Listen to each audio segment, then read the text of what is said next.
Peace be with you. Friends, I'm always delighted when the church gives us the opportunity to reflect on the book of Job. The book of Job is one of the profoundest, most difficult, challenging books in the entire Bible. I might encourage you to read it, of course, but probably with a good commentary, because Job it's a bit like approaching T.S. Eliot or some very complicated poet. The central theme of Job, trust me when I tell you, has been massively on the minds of people ever since the book was written. And it's very clearly on the minds, especially of a lot of our young people today. Namely, the problem of how do you reconcile God's existence and love with the terrible suffering that we see in the world, especially the suffering of the innocent. There's no better Old Testament wrestling with that problem than the book of Job, which is why I think anyone interested in apologetics or trying to explain the faith could really benefit from a serious consideration of this book. Now, I know you know the basic story well. Job is presented as this entirely righteous man, good man, upright man that walks with the Lord, and he enjoys the blessings of his, moral excellence and so on. He has a family and he has wealth and he has position in society, all these good things. And then there's kind of a conversation between God and Satan says, well, sure, Job is your friend because you've given him every blessing. But if I took away all these blessings, he'd curse you. So God sort of accepts the challenge, and he allows Satan to strip Job of all these benefits. And so in one terrible fell swoop, Job loses everything. He loses his family, his loved ones. He loses all of his possessions. He loses his health. Everything's stripped away. But Job does not curse God. But he falls into understandably into a kind of a depression. And 3 friends come to visit Job. And beautiful thing, anyone involved in pastoral ministry, this is a good lesson. They sit for 3 days, 7 days rather, in silence. And that's a beautiful gesture when someone's in great pain. Words probably aren't the best remedy. They sit with him in silence. Then, unfortunately, they begin to speak. And so again, pastoral ministers take note what not to say to someone who's suffering. Their speeches are variations on the theme of, well, Job, you must have done something to bring all this evil upon yourself. I know you look like you're righteous, but you must have done something wrong because God is punishing you. And they go on and on for several chapters. Job finally, in disgust, after protesting his innocence consistently, he dismisses the 3 interlocutors. And in one of the most dramatic moments in the whole Bible, he calls God into the dock. And here he speaks for anyone who's endured great suffering.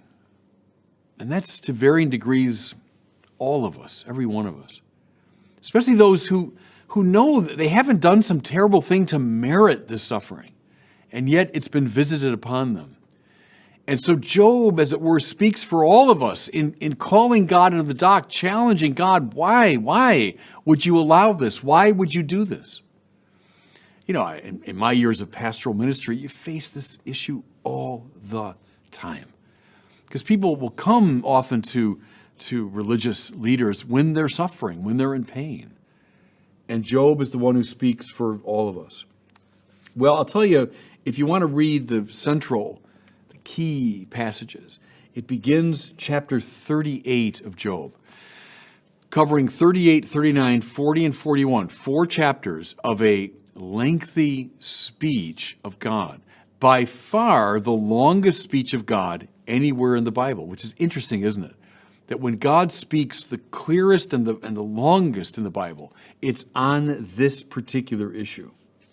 Listen now how Job 38 begins. Then the Lord answered Job out of the whirlwind.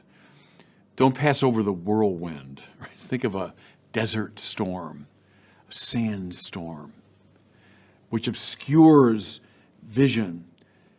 The sand getting in his mouth and into his eyes, and he can't see, he can't articulate himself. See, God's ways will always be confounding to us. And that shouldn't surprise us. God, who's the creator of all things, the infinite God, whose mind covers all of space and time and what lies beyond space and time. Of course, God speaks to us out of the whirlwind. What does he say? Who is this that darkens counsel by words without knowledge? Gird up your loins like a man, and I will question you, and you will declare to me. Where were you when I laid the foundation of the earth? Tell me, if you have understanding. Who determined its measurements? Surely you know. Well, there's the commencement of this marvelous speech. And what God does now, he takes Job on this elaborate tour of his cosmos, asking him all the time, well, where were you when I did these things? You surely understand my ways. Listen now to a little more of the speech.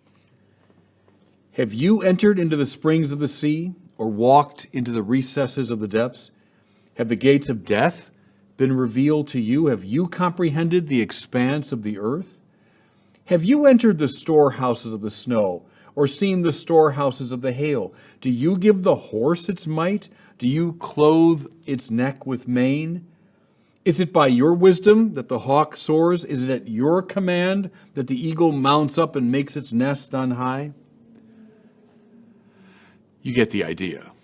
And now the reading for today is a little excerpt from this section of the speech. Listen. Who shut within doors the sea when it burst forth from the womb? When I set limits for it and fastened the bar of its door and said, thus far shall you come, but no farther. Here shall your proud waves be stilled. What do you know, Job, about the sea and its movements and its activity? Something I love about this speech, it's almost thoroughly about the non-human world. It's about the animals and fish in the sea and about the cosmic realities, not about human affairs. Reminding us what? God's providence, yes, indeed, has to do with all of human affairs. But as Thomas Aquinas said, God's providence extends to particulars.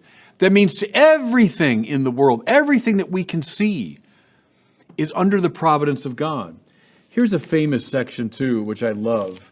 We're not exactly sure whom the author is referring to here, what animals. They're guessing alligator and then perhaps a whale. But listen, God says to Job, look at Behemoth, probably like an alligator or crocodile, which I made just as I made you. Its strength is in its loins, its power in the muscles of its belly. It makes its tail stiff like a cedar. The sinews of its thighs are knit together. Its bones are tubes of bronze. Its limbs like bars of iron. How God admires this marvelous creature that he's made. Just as I made you, Job. My creative providence has to do with everything that you can see in the fullness of the cosmos, everything in space and time. He draws attention to Leviathan, probably a whale, and again sings its praises. Do you know, Job, all about these animals? These mighty, beautiful, powerful creatures. You probably never even think about them, but they too are under my providence. Now, what's the point here, everybody? The point is that we don't have in this speech an answer to Job, meaning, hey, look, Job, here's why you're suffering. Let me lay it out to you. Rather, we have a placing of Job's suffering within an infinitely greater context. The context of a providence that, as I say, stretches across all of space and time, but let's press it, stretches beyond space and time to a world that we cannot even see. God is concerned with every bit of it. Does your suffering, Job, make sense in a way that only God can see within the context of this infinitely complex providence? Think about something. Let's maybe take it away from the most extreme examples of suffering, because that's where we usually go in this. But think of something like this. Oh, there's that job that I wanted with all my heart. I was competing with other people for this job, and that's the one I knew I could do. It's a job I wanted, and I did not get it. And I was devastated. I was heartbroken. How could God have allowed this? I was prepared for it. It made perfect sense. Everyone thought I was great for that job, and I didn't get it. Suffering, yes, indeed. But then I found, because I didn't get that job, I got another job that I never even had dreamed of, which turned out to be so much better, which opened up doors that I never imagined possible, that brought me to life in a way that I couldn't have ever accomplished on the other path. Why did God allow that suffering? Well, within the rich complexity of his providence, he saw something else. And this happened, pastorally many times when people say, oh, that is the lady I wanted to marry. I just had my heart set on this lady, and she broke off the engagement, and I'm devastated. It's the worst suffering of my life, and I'm sure of it. But because that relationship didn't work out, I met that lady whom I married and became the mother of my children, and brought me a joy and a happiness that I couldn't have imagined. Does God, who sees the entirety of the universe, visible and invisible, sometimes allow suffering to bring about a good that we cannot immediately see? This image, I've always liked this. I play a little chess, and playing chess on one board is complicated enough, right? All the moves you can make, and if I do this and he does that, and I'll lose this piece if I do this. But there's also a form of chess that's played on boards that are stacked one upon the other, and that a move on this board actually affects boards at other levels. You're playing kind of a three-dimensional chess. Imagine 10 million times 10 million chessboards stacked one upon the other. All of space and all of time. All that God is concerned with, even what goes beyond space and time. One move here is affecting play on this board, but also affecting play on all the other boards. Why does God allow suffering? Sometimes when you're playing chess, you cede a piece because you know in the grand scheme of things it's going to lead to victory. Now the 10 million times 10 million chessboards, one upon the other. Where were you, Job? See, we tend, understandably, when we're in pain, to narrow our focus on what we're going through, and all we see is that. How could God allow this? The book of Job invites us now into this infinitely complex setting for all that happens to us. And therefore invites us where? Finally into the place of trust. I don't know. I don't know why God is allowing a particular pain. Maybe someday I'll see it. Maybe I won't see it until I get to heaven. But in the meantime, I trust. In the meantime, I have confidence that the God who's the Lord of heaven and earth knows what he's about. And God bless you.